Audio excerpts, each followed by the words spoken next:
चलिए आज हम concept of evidence based medicine and integrative medicine पढ़ेंगे। ये बीएमएस थर्ड फेज का जो है तीसरा टॉपिक है, पहले चैप्टर का तीसरा टॉपिक है। अगर आपको और ज्यादा वीडियो चाहिए तो लाइक और सब्सक्राइब करिए ताकि हमें मोटिवेशन मिले और वीडियो बनाने के लिए। अगर आपको इसके नोट्स चाहिए तो डिस्क्रिप्शन में जाके देख सकते हैं, आप नोट्स डिटेल में अवेलेबल है। तो चलिए स्टार्ट करते हैं। आज का टॉपिक है concept of evidence based medicine and integrative medicine. तो पहला जो टॉपिक है एविडेंस बेस्ड मेडिसिन। तो एविडेंस क्या होता है? सबूत, ये आधार जिसके ऊपर हम मेडिसिन दिए जाती। जैसे एक क्लिनिकल प्रैक्टिस कर रहे कोई डॉक्टर्स के लिए, जिसपे साइंटिफिकल एविडेंस है उसके बेसिस पे ही दवाई दी जाती है। मतलब पुराने दौर में कैसे था कि सिर्फ जो भी हमारे सीनियर्स या जो भी एडवाइस दिए जाते थे उसके हिसाब से ही हम अपने सीनियर्स को या अपने टीचर को फॉलो करके हम ट्रीटमेंट दे देते थे। अभी ये जो कॉन्सेप्ट है एविडेंस बेस्ड मेडिसिन, क्या कॉन्सेप्ट है कि हम क्या करते हैं कि एविडेंस ढूंढते हैं, उसका सबूत ढूंढते हैं, साइंटिफिक एविडेंस, उसके आधार पे हम चिकित्सा देते हैं। इसको हम कहते हैं EBM, एविडेंस बेस्ड मेडिसिन। तो क्या होता है evidence based medicine? It is the use of current best scientific evidence. तो ये जो होता है, जो प्रेजेंट में, जो इस वक्त सबसे बेस्ट साइंटिफिक एविडेंस क्या है, जो हम चिकित्सा कर रहे हैं, उस चिकित्सा के लिए सबसे बेस्ट एविडेंस जो अवेलेबल है, उस साइंटिफिकली एविडेंस उसको चुना जाता है और combined with the clinical expertise and patient preference. तो ये क्या होता है एविडेंस बेस्ड मेडिसिन? ये तीन चीजों पर आधारित होता है। एक तो जो होता है ये बेस्ट साइंटिफिक एविडेंस, जो साइंस का, विज्ञान के आधारित जो रिसर्च हुए हैं, जितने भी क्लिनिकल रिसर्च, उनमें से सेलेक्ट करना है। और दूसरा क्लिनिकल एक्सपर्ट, जो चिकित्सक या कोई एक्सपर्ट है उस फील्ड में, उनके अनुभवों के आधार पर जो बेस्ट मेडिसिन चुनना और उसके हिसाब से पेशेंट का प्रेफरेंस, मतलब रोगी आधारित। रोगी आप सुने होंगे कई बार, रोगी जो बोलते हैं कि मुझे इंजेक्शन नहीं लेना है, सिरप ही लेना है, हमें सिरप नहीं चाहिए, टैबलेट। इस तरह से जो पेशेंट के हिसाब से या उसकी, हमारे आयुर्वेद के हिसाब से, प्रकृति के हिसाब से, पेशेंट प्रेफरेंस के हिसाब से मेडिसिन सेलेक्ट करना। तो एविडेंस बेस्ड मेडिसिन EBM क्या होता है कि हमें मेडिसिन सेलेक्ट करने में ये मदद होता है। ये तीन क्राइटेरिया को हमें फॉलो करना पड़ता है। एक जो होता है जिसका साइंटिफिक, वैज्ञानिक आधार होना चाहिए, जो बेस्ट ट्रीटमेंट दे सके। दूसरा जो है चिकित्सकों के अनुभव के आधार पर। और तीसरा जो है पेशेंट, रोगी के जो है उनके क्या डिमांड है, उनकी क्या जरूरत है, उसके आधार पर हम ये क्या कर सकते हैं, गाइड द मेडिकल डिसीजन। तो चिकित्सा चुनने में ये मदद करता है। अब हम जानेंगे कि इसके ऑब्जेक्टिव्स क्या है, इसके उद्देश्य EBM। तो पहली चीज है improve the quality and safety of care. तो पेशेंट के जो है उनकी क्वालिटी बढ़ाई जाए और सेफ्टी बढ़ाई जाए। जितने भी पुराने जो दवाई थे उनसे क्वालिटी और अच्छी की जाए और पेशेंट की लाइफ की सेफ्टी की जाए, इसके लिए ये EBM लाया गया है।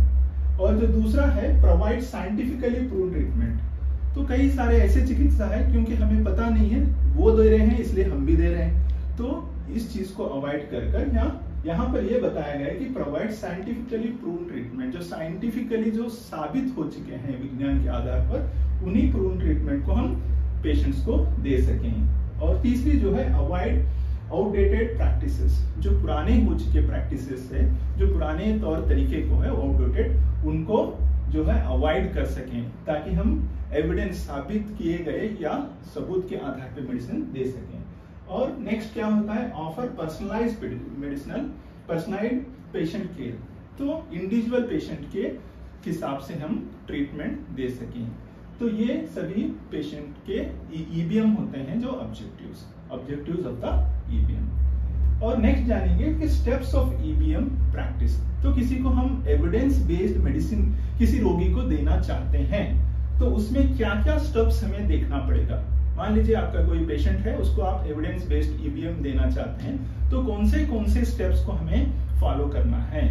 तो उसमें पहली सीढ़ी आती है कि फॉर्मुलेट द क्लिनिकल क्वेश्चंस।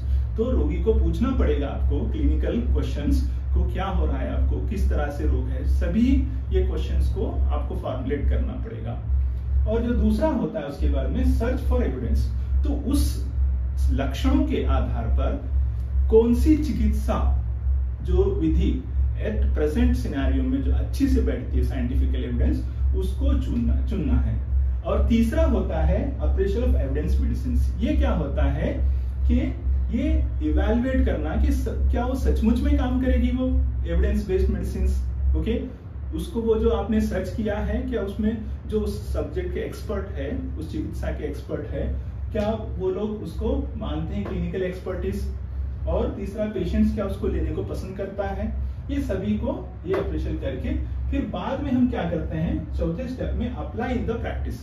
तब जाके हम पेशेंट्स की और एक्सपर्टीज की और साइंटिफिक एविडेंस की पूरी जो है इवैल्यूएट कर लास्ट में हम क्या करते हैं, उसको पेशेंट को प्रैक्टिस में या ट्रीटमेंट में हम देते हैं। देने के बाद में यहाँ पर खत्म नहीं हुआ, फिर उसको जो हम मेडिसिन दे चुके वो मेडिसिन को इवैल्यूएट आउटकम, क्या सचमुच में ये रिजल्ट अच्छा आया, कितने % उसको रिलीफ मिल रहा है, ये सभी को इवैल्यूएट ऑफ द आउटकम।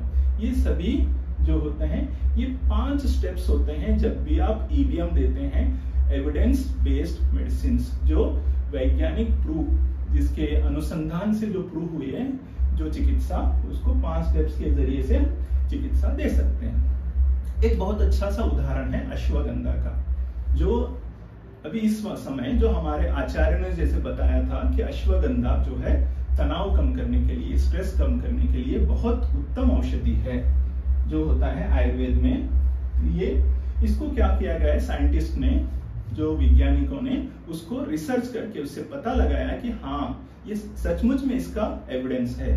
तो उसके आधार पर अब ये प्रूव हो चुका है कि अश्वगंधा जो है सचमुच में ये जो होता है ये तनाव को कम करता है, एंजाइटी को कम करता है, या जो हमारे स्ट्रेस को कम करता है। तो इस तरह से एविडेंस के आधार पर हम ट्रीटमेंट करना, ये होता है हमारा एविडेंस बेस्ड मेडिसिन। अगर आप इतना लिख लिए तो 5 मार्क्स के लिए आपका आंसर पूरा हो जाएगा। अब दूसरा टॉपिक पढ़ लेते हैं आज के सिलेबस का, 3rd टॉपिक का, इंटीग्रेटिव मेडिसिन। ओके, इंटीग्रेट करना मतलब क्या होता है कि उसको ज्वाइन करना या मिलाना।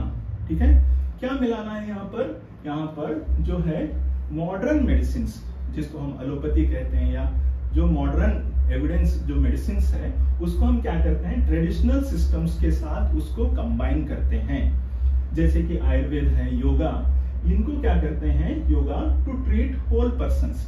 देखिए यहाँ पर क्या होता है कि हमारा जो मॉडर्न मेडिसिन है सिर्फ और सिर्फ शारीरिक रोग को या फिजिकल थिंग को ही हम ठीक करना मानते हैं। जैसे मान लीजिए आपके पास कोई पेशेंट आया, अगर वो बोल रहा है बाहर से ठीक हो गया तो चलो ठीक है, हम फिजिकली उसको फिट मान लेते हैं। पर यहाँ पर इंटीग्रेटिव मेडिसिन का उद्देश्य सिर्फ और सिर्फ बाहरी रूप से उसका इलाज करना नहीं है।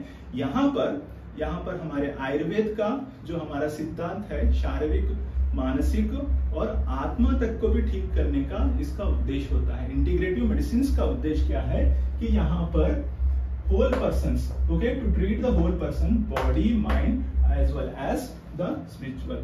तो इस तरह से इन सभी को ठीक करना, होल ओके सिस्टम को ठीक करना ही इंटीग्रेटिव मेडिसिन। तो इसका मतलब ये हो गया कि एलोपैथी मेडिसिन से या मॉडर्न मेडिसिन से ये कई गुना बेहतर होता है, क्योंकि यहाँ पर सिर्फ हम शरीर को ठीक नहीं कर रहे हैं, हम मनस को भी ठीक कर रहे हैं, आत्मा तक को भी ठीक करने की यहाँ पर हमारा विचार चल रहा है। तो ये होता है हमारा इंटीग्रेटिव मेडिसिन। तो इसके क्या प्रिंसिपल्स होते हैं, ठीक है, तो इसके क्या है प्रिंसिपल्स। इसका पहला है कि होलिस्टिक एंड पेशेंट सेंटर्ड। क्या होता है होलिस्टिक, जैसे अभी मैंने बताया कि होलिस्टिक का मतलब संपूर्ण चीज को ठीक करना, शारीरिक एज वेल एज मानसिक और जो है आत्मा तक को भी ठीक करना। ये होलिस्टिक इंटीग्रेटिव मेडिसिन का इसका मेन उद्देश्य है, इसका मेन प्रिंसिपल है, इसके आधार पे ही ये ट्रीटमेंट काम करता है। दूसरा है पेशेंट सेंटर। तो पेशेंट्स के पर्टिकुलर जो उसकी जो डिमांड है, जो पेशेंट चाहता है उसको ठीक करना है। जैसे कि कई बार आप देखे होंगे पेशेंट नहीं चाहता कि सुई लगा लेना इंजेक्शन, उसको जबरदस्ती लगाई जाती। तो ये इंटीग्रेटिव मेडिसिन क्या होता है कि पेशेंट्स के ध्यान रखते हुए, पेशेंट्स को, रोगी को ध्यान में रखते हुए ये सभी चीजों को ठीक करना ही इंटीग्रेटिव मेडिसिन का ये प्रिंसिपल है। और क्या है, focus on wellness and prevention. तो इंटीग्रेटिव मेडिसिन का उद्देश्य क्या है, ये किस पे फोकस करता है, पहली चीज ये रोग को ठीक करना, वेलनेस करना, जो बीमार है उसको ठीक करना, वेल करना। उसके साथ साथ वो स्वास्थ्य की रक्षा करना, जैसे प्रिवेंशन करना भी इंटीग्रेटिव मेडिसिन का ये मेन प्रिंसिपल है। और क्या है next, use safe and evidence based therapies. तो इसका उद्देश्य क्या है कि ऐसे दवाई यूज करना, ऐसे औषधि यूज करना, इस्तेमाल करना जो सेफ है और जिसका साइंटिफिकली एविडेंस प्रूव्ड है। तो ये है हमारा एविडेंस प्रूव्ड, ठीक है। तो नेक्स्ट चीज जो आती है हमारी वो है कि respect culture and personal values also. सिर्फ हम क्या है, सिर्फ हम पेशेंट्स के एक्सटर्नली ठीक करना नहीं है, उनके जो तौर तरीके हैं, उनका कल्चर है, उनको भी रेस्पेक्ट करते हुए हमें ठीक करना है। जैसे कि कई सारे पेशेंट्स का क्या होता है कि उनके कुछ पर्सनल, उनके ट्रेडिशनल सिस्टम्स होते हैं, उनको रेस्पेक्ट करते हुए हम ठीक करते हैं, ठीक है। तो ये क्या होता है, जैसे उनके कुछ क्या होता है, जैसे मान लीजिए कोई पेशेंट आ रहा है आपके पास, डॉक्टर के पास बता के पर्ची लेके आता है और वो बताता है कि मैं ये दवाई ले रहा हूँ। तो वो पेशेंट्स को बोल रहा है हाँ, आपकी वो दवाई लेते हुए आप इस चीज को भी, योगा भी कर सकते हो आप। इस तरह से यहाँ पर कंबाइन कर देना है। तो आपका उद्देश्य यहाँ पे इंटीग्रेट करना है। जैसे कि कोई एलोपैथी डॉक्टर के पास पेशेंट जा चुका है और पेशेंट्स को पर्ची लाके बताता है, तो उसको बताना है हाँ, वो ट्रीटमेंट कंटिन्यू करते हुए आप इंटीग्रेट करिए हमारे मेडिसिन को, चाहे आयुर्वेद को या यूनानी हो जाए या और कोई मेडिसिन हो, इनको इंटीग्रेट करके ये दी जाती है, उनके रेस्पेक्ट कल्चर। नेक्स्ट आता है इम्पोर्टेंस। क्या जरूरत है, क्या इसकी इम्पोर्टेंस है, क्योंकि ये effective in chronic and lifestyle diseases. अभी आप देख सकते हैं कि सिर्फ सिंगल जो होता है सिस्टम सफिशिएंट नहीं है किसी को ठीक करने के लिए।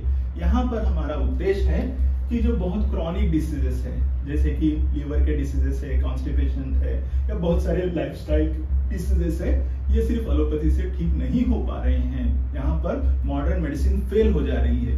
तो इसीलिए ये इंटीग्रेटिव मेडिसिन का कॉन्सेप्ट लाया गया है WHO द्वारा या और दूसरे सिस्टम से मिलाकर, क्योंकि यहाँ पर हमारा उद्देश्य ये है कि पेशेंट को ठीक करें, ठीक है, ना एक सिस्टम को ग्रो करें। तो यहाँ पर क्या उद्देश्य है कि ये effective in chronic and lifestyle diseases को ठीक करना है। दूसरा क्या है, मिनिमाइज द साइड इफेक्ट। आपको पता है बहुत सारे केमिकल्स यूज हो रहे हैं जिसकी वजह से पेशेंट्स को बहुत सारे जो है एडवर्स इफेक्ट आ रहे हैं, तो उनसे बचाना भी इंटीग्रेटिव मेडिसिन का उद्देश्य है। नेक्स्ट चीज क्या है, improve the quality life and treatment outcome. तो यहाँ पर पेशेंट्स की जो है क्वालिटी ऑफ लाइफ, आपको पता है कई बार मेडिसिन लेने से उनको बहुत सारे इश्यूज आ जाते हैं, उनको ठीक करना और ट्रीटमेंट आउटकम को ये करना, इंप्रूव करना है। तो ये हो गया। और नेक्स्ट क्या होता है, एक एग्जांपल ले लेते हैं हम, जैसे कि संधिवाता। एक उदाहरण ले लेते हैं इंटीग्रेटिव मेडिसिन का, संधिवाता का एक एग्जांपल ले लेते हैं। ऑस्टियोआर्थराइटिस, जॉइंट्स का जो पेन होता है तो यहाँ पर ऑस्टियोआर्थराइटिस में जैसे कि कुछ मॉडर्न ट्रीटमेंट में NSAIDs देते हैं, ठीक है, जैसे डाइक्लोफेनाक है, एसिक्लोफेनाक, ऐसे बहुत सारे NSAIDs आते हैं। इनके साथ साथ फिजियोथेरेपी करने पर भी पेशेंट्स को अगर कम ठीक नहीं लग रहा है तो इसको इंटीग्रेट करना है आयुर्वेदिक अभ्यंगा और आसना, सप्तका कषाया, बस्ती, उसके साथ साथ combined the approach to better pain relief and mobility. तो इस तरह से, या उसके साथ योगा भी ऐड करा सकते हैं। तो इस तरह से करने से क्या हो जाएगा, यहाँ पे ये combined approach offer better pain relief as well as the mobility, ठीक है। तो क्या होता है ये कि पेशेंट्स का जो होता है यहाँ पे सिर्फ और सिर्फ NSAIDs पे डिपेंड, मॉडर्न NSAIDs या पेन किलर पे डिपेंड नहीं होकर, यहाँ पर उद्देश्य क्या है कि आयुर्वेद को कंबाइन करना है, योग को कंबाइन करना है, ताकि पेशेंट्स को बेहतर रिजल्ट मिल जाए, बेहतर आराम मिल जाए। तो ये हो गया हमारा इंटीग्रेटिव मेडिसिन, ठीक है। चलिए अब लास्ट में कंक्लूजन जानते हैं कि क्या है इनका दोनों का उद्देश्य क्या है। तो ये होता है ईबीएम इंश्योर क्या करता है, एक्यूरेसी को इंश्योर करता है, एक्यूरेसी इन द ट्रीटमेंट। तो इतना ही स्टैंडर्ड मेडिसिन ही देना है, ऐसे ही देना है, ये एविडेंस बेस्ड मेडिसिन ईबीएम बताता है। और इंटीग्रेटिव मेडिसिन क्या करता है, प्रोमोट होलिस्टिक बोथ लिस्ट। तो होलिस्टिक मतलब कंप्लीट, जैसे शारीरिक मनन और आत्मा तक को ठीक करने का इंटीग्रेटिव मेडिसिन का उद्देश्य होता है। तो इन दोनों का कॉम्बिनेशन में उद्देश्य क्या मतलब है, तो पेशेंट्स के लिए सेफ, इफेक्टिव और पेशेंट सेंटर्ड केयर। तो ये सेफ रहना चाहिए और इफेक्टिव रहना चाहिए और पेशेंट्स को ध्यान में रखते हुए इलाज करना ही हमारे इस concept of evidence based medicine का और इंटीग्रेटिव मेडिसिन का उद्देश्य है। Okay, thank you, please like and subscribe.